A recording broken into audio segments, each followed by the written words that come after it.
Sveiki. Šiame video teorijos bus šiek tiek mažiau. Štai nuotrauka, kurią naudosiu kaip pavyzdį darbui. Kaip jau esu minėjęs viename iš ankstesnių video, hiperrealizmas nėra aklas nuotraukos kopijavimas. Todėl ir šiuo atveju nuotrauka bus naudojama tik kaip žemėlapis, formai ir pagrindinėms detalėms. Kaip matote, nuotrauka nėra geros kokybės. Neredaguota nuotrauka pažymėta raide A. Tiesą sakant, turiu ir geresnių, tačiau ši rožė man labai patiko. Jos žiedo rakursas, žiedlapių formos. Pagrindinė šios nuotraukos problema yra ta, kad šešėlinėje dalyje beveik nematyti smulkesnių detalių. Paprasčiausiai per mažai informacijos. Todėl tam, kad iš viso žiedo ištraukti šiek tiek daugiau detalių, vaizdo redaktoriuje padidinau tono kontrastą. Nuotrauka B. Matome, kad gėlės žiedas apšviestas šalta šviesa nuo lango. Tai reiškia, kad šešėlinė dalis turėtų būti šiltesnė. Bet aš esu keistas žmogus. Todėl pasunkinsiu savo užduotį ir padarysiu atvirkščiai. Šviesa bus šilta, o šešėlis šaltas. Negana to, kad dirbti su tokios kokybės nuotrauka jau yra iššūkis, dar papildomai susikuriu savo problemų. Toks jau aš. Taigi, nuotraukoje matome rausvai rusvą, pakankamai neutralų foną. Fono šešėlinė dalis yra tamsesnė gėlės žiedo šviesiosios pusės atžvilgiu. Ir tai yra gerai. Tai suteiks galimybę įdomiau sužaisti kontrastu tarp pagrindinio objekto ir fono. Spalvinis sprendimas taip pat nebus aklai perimtas iš nuotraukos. Čia jau bus galima aktyviau įjungti vaizduotę ir pasinaudoti praktinę patirtimi. Kaip pagrindą naudosiu labai kokybišką smulkiagrūdį itališką liną, klijuotą ant plokštės ir gruntuotą aliejiniu gruntu. Tai Jacksons gamintojo rankų darbo produktas.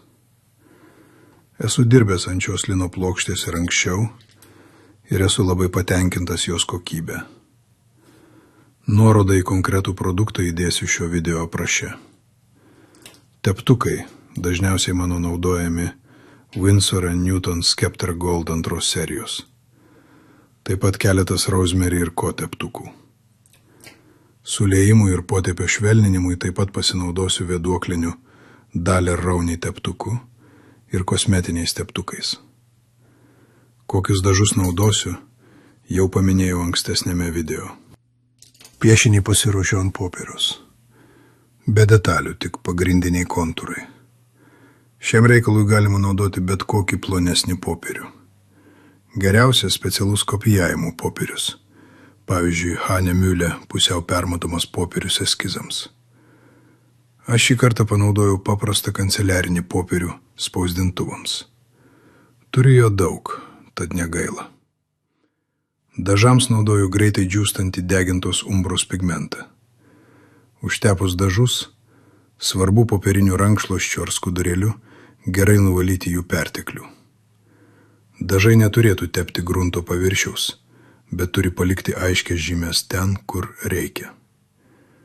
Galima naudoti ir kitus dažus, tačiau rekomenduoju greitai džiūstančius žemės pigmentus. Tokiu atveju iškart po perkėlimo jau galima pradėti dirbti. Prieš pradedant perkėlimą, būtina lipnios juostos gabaliukais pritvirtinti popierių prie pagrindo. Pakanka pritvirtinti tik vieną kraštinę.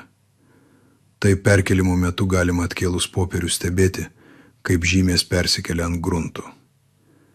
Šio metodo privalumas – tai, kad išvengiama pašalinių medžiagų – grafito ar anglies.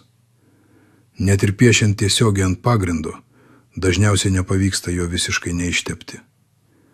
Papildomas pliusas – nereikia fiksuoti piešinio.